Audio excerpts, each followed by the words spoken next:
नमस्कार दोस्तों, मैं पंकज कुमार शुक्ल और आप देख रहे हैं डेयर टू से। दोस्तों, उत्तर प्रदेश सरकार द्वारा अवैध मदरसों के सर्वे और उनको बंद किए जाने के फैसले के बाद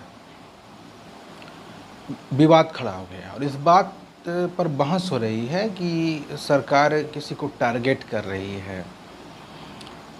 या किसी समुदाय को टारगेट कर रही है, किसी वर्ग को टारगेट कर रही है, किसी विचारधारा को टारगेट कर रही है। इस विषय में मेरा यह मत है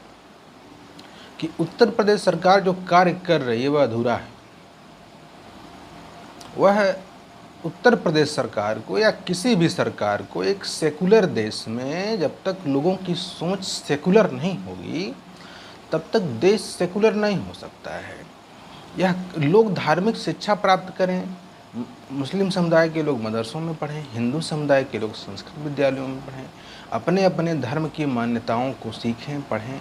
और एक दूसरे स्वाभाविक रूप से वह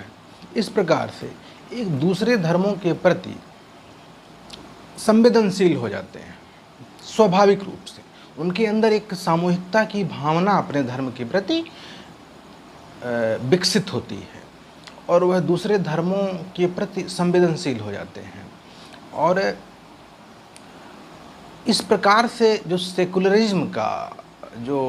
भाव है, जो सेकुलरिज्म की धारणा है अपने संविधान में, वह पूरी नहीं हो पाती है, उसकी स्थापना नहीं हो पाती है और उसका परिणाम हम देखते हैं देश में दंगों के रूप में, देश में बढ़ते हुए सांप्रदायिक तनाव के रूप में, देश में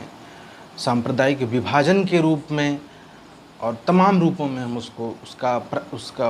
प्रस्फुटन देखते रहते हैं। तो मेरा यह मत है कि एक सेकुलर स्टेट में किसी भी कुछ अपवादों को छोड़ करके धार्मिक शिक्षा की इजाज़त नहीं होनी चाहिए और धार्मिक आधार पर विद्यालय यदि बनेंगे तो सेकुलर लोगों के अंदर सेकुलर विचारधारा नहीं पनप पाएगी और फिर देश में धार्मिक कट्टरता बढ़ेगी। तो मेरा यह मानना है, जैसा कि असम की सरकार ने किया है, यद्यपि असम की सरकार ने मदरसों पर बैन लगाया था, मेरा यह मत है कि उत्तर प्रदेश सरकार को सभी प्रकार के धार्मिक विद्यालयों पर जो किसी धर्म विशेष के लोगों को शिक्षा देते हैं तो उन्हें बंद कर देना चाहिए तत्काल प्रभाव से। हो सकता है इसके कुछ रिएक्शंस हों, समाज में कुछ विरोध हों, लेकिन सरकार को इन सब चीज़ों को फेस करने के लिए तैयार होना चाहिए और कोई भी कार्य जो कि देश की भलाई के लिए किया जाता है उसके रास्ते में बाधाएं आती हैं और मुझे लगता है कि योगी आदित्यनाथ की सरकार इतनी मजबूत है उत्तर प्रदेश में कि इन बाधाओं का मुकाबला कर सकती है। लेकिन उसके द्वारा जो निर्णय लिया गया है कि अवैध मदरसों का सर्वे कराएगी वह, उसके बाद संभवतः उन्हें बंद किया जाएगा या हो सकता है मान्यता दी जाए, मुझे लगता है सब बेकार की गतिविधियां हैं। किसी भी प्रकार के मदरसों पर या किसी भी प्रकार के जो हिंदू धर्म के विद्यालय हैं जहां हिंदू धर्म की विशेष शिक्षा दी जाती, कुछ अपवादों को छोड़कर मैं कहना चाहूँगा कि उत्तर प्रदेश में 150 ऐसे इंस्टीट्यूशंस हो सकते हैं जहां पे धार्मिक शिक्षा दी जाए और कुछ पुजारी जो सभी धर्मों के हैं वहाँ पे शिक्षा ले सकें। लेकिन मास पॉपुलेशन के लिए, आम लोगों के लिए यदि धार्मिक शिक्षा का प्रबंध कर दिया जाएगा, धर्म के आधार पर विद्यालय बनाए जाएंगे, धर्म के आधार पर पढ़ाई होगी, वह अपने अपने धार्मिक साहित्य को पढ़ेंगे तो उनके अंदर सेकुलरिज्म की विचारधारा कैसे पनपेगी और जो सेकुलर स्टेट का कॉन्सेप्ट है वह कैसे देश में लागू हो पाएगा। तो मेरा यह मानना है कि उत्तर प्रदेश सरकार को इस प्रकार के कदम न उठाते हुए उसके पास मेजॉरिटी भी है और इच्छा शक्ति भी है और वह विरोध को झेलने में सक्षम भी है। योगी आदित्यनाथ जैसा दृढ़ इच्छा शक्ति वाला व्यक्ति उत्तर प्रदेश का मुख्यमंत्री है। तो मेरा यह मत है कि उत्तर प्रदेश सरकार को उत्तर प्रदेश में सभी प्रकार के धार्मिक विद्यालयों पर जो कि आम लोगों को शिक्षा देते हैं, धार्मिक शिक्षा देते हैं और धार्मिक आधार पर शिक्षा देते हैं, धार्मिक वेशभूषा में शिक्षा देते हैं, वे प्रतिबंध लगा देना चाहिए।